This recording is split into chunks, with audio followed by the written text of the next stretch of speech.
Okay, picking up here with chapter 14, we were talking about rules in the addicted family, and we were talking about how rules in the addicted family can be sort of inflexible and inconsistent, may use shaming uh, to enforce rules and the lack of consequences associated.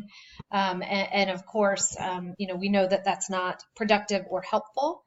Um, and then when we look at children in the addicted family system, oftentimes children may feel a little out of control or anxious because they don't necessarily know what to do in a situation. So, for example, if a parent struggles with an addictive use disorder, the child learns to try to anticipate what mood or behavior or parent they're going to get that day. Is it going to be the happy, healthy parent that may be loving and understanding and cuddling, or could it be maybe the parent that is in the throes of using at that moment and is inconsistent, is illogical, maybe even mean or violent? And so imagine a little child as they're growing up and they sort of get this, what am I waking up to today? Or what am I coming home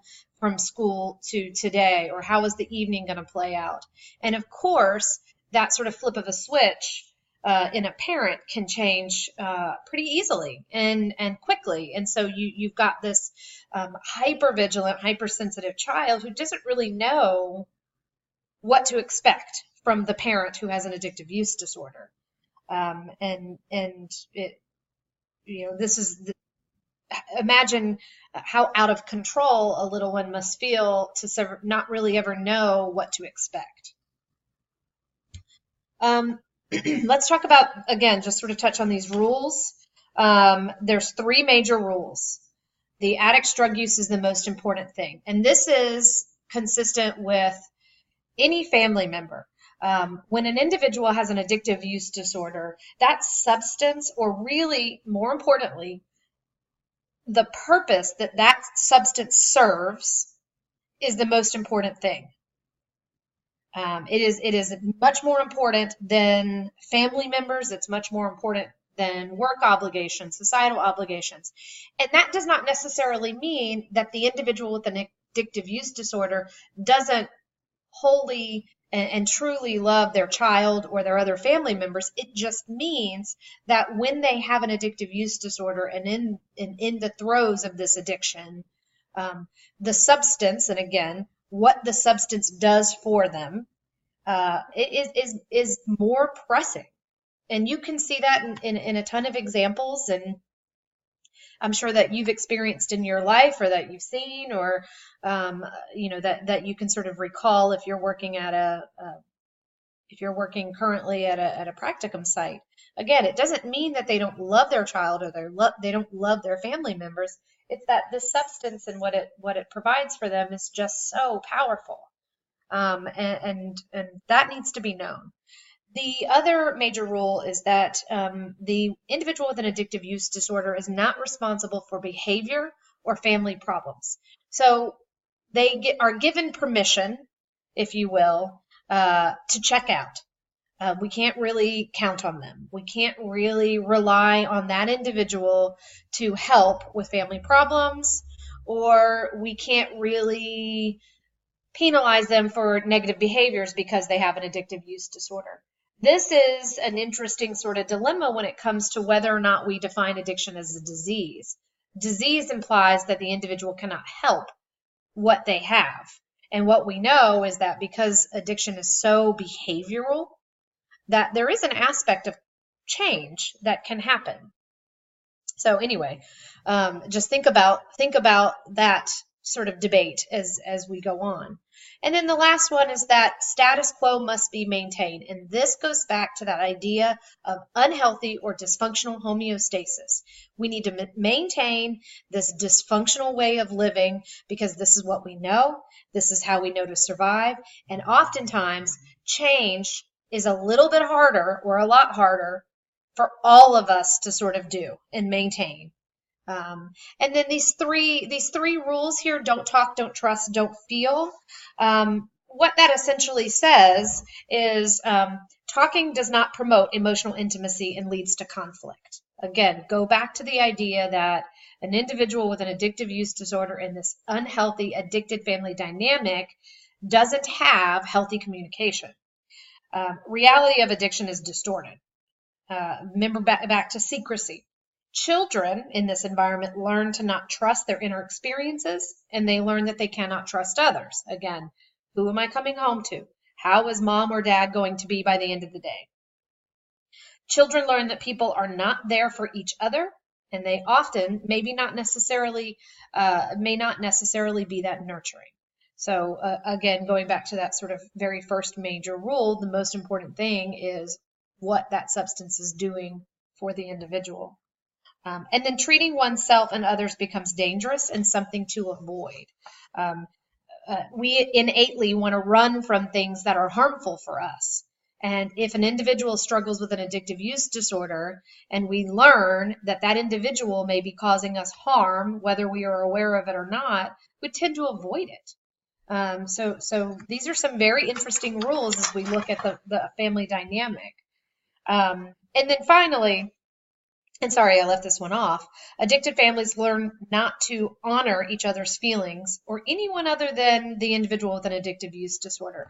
This is pathologizing the individual with an addictive use disorder. Everybody in the family needs to rally around that individual so that way that status quo is maintained, homeostasis is maintained, and we continue on in this shroud of secrecy and this negativity, this sort of negative family dynamic.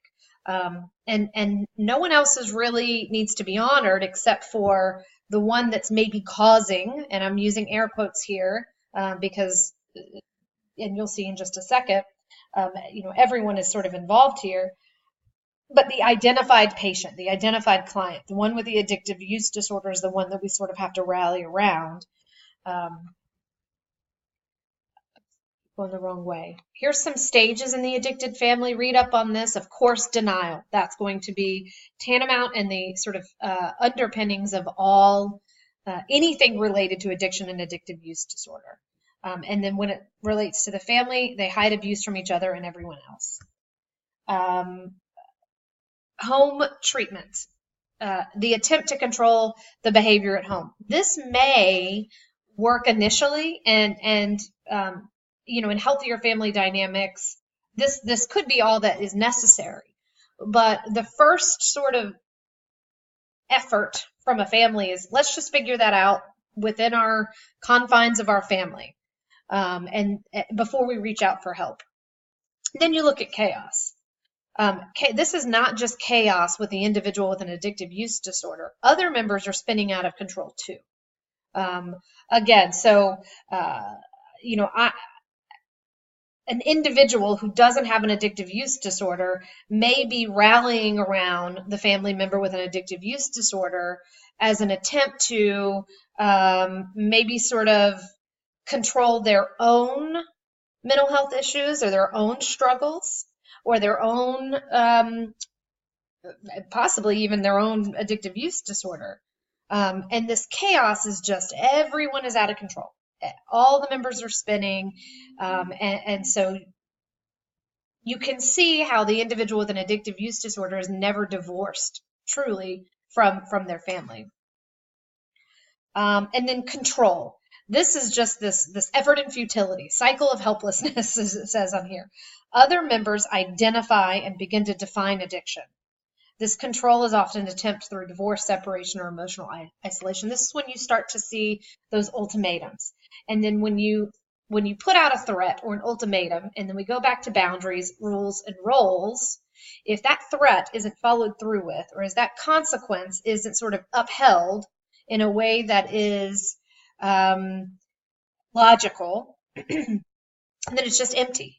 And it really sort of means nothing. It's meaningless. And so this is sort of that stage where you start to see these ultimatums coming up and, oh, well, this is it. I'm going to leave him this time. Or, the kids and I are moving away. And you kind of can see how that might not necessarily, that might be an empty threat. Parenting in the addicted family system.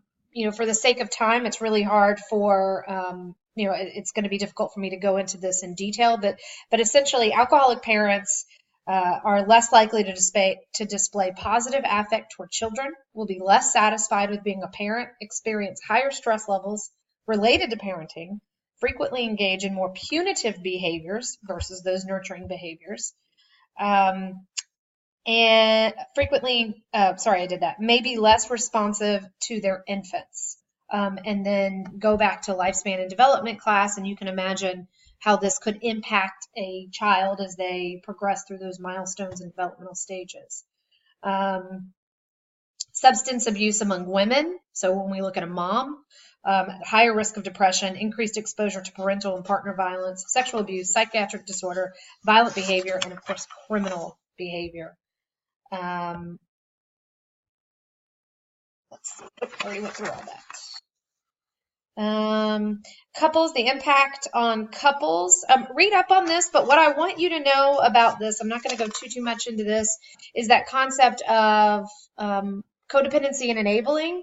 So when you're codependent, you don't know where you stop and the other starts. It's self-sacrificing. The individuals who is codependent usually has low self-esteem, and sort of they've wrapped their identity into that other person, even when the identity or sort of the other person engages in unhealthy behaviors, and so you kind of, again, you don't know where you stop and the other begins, and then it's all wrapped up in this healthy way of behaving. When you watch the video, you'll see a very interesting display of codependency and enmeshment and enabling that is quite apparent. When we talk about enabling is maintaining that drug or alcohol use. So the individual who does not have an addictive use disorder engages in and takes great efforts to maintain the individual with an addictive use disorder's behavior, their substance use.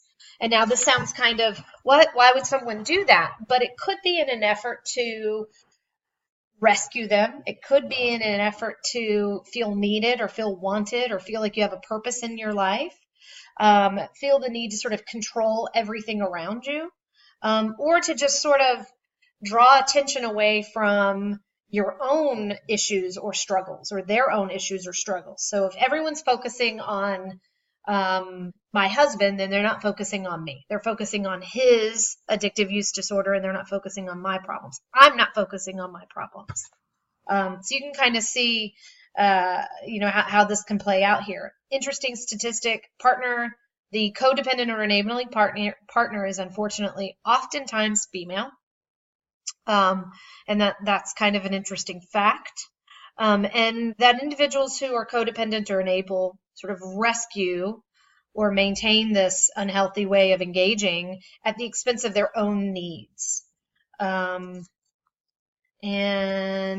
let's see, when we look at addiction in the couples as well, you do need to know that this research is limited to a traditional male-female heterosexual couple, it's not inclusive of the other ways that we can define and welcome and value other partners.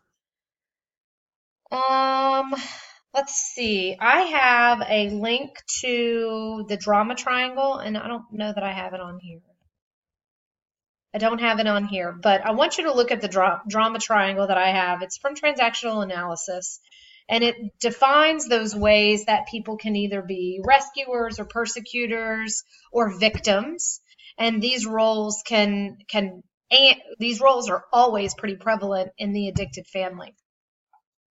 Continue reading on the effects of the children, recovery in the couple, and then you see there's some sources here and some references for ACOA, which is Adult Children of Alcoholics.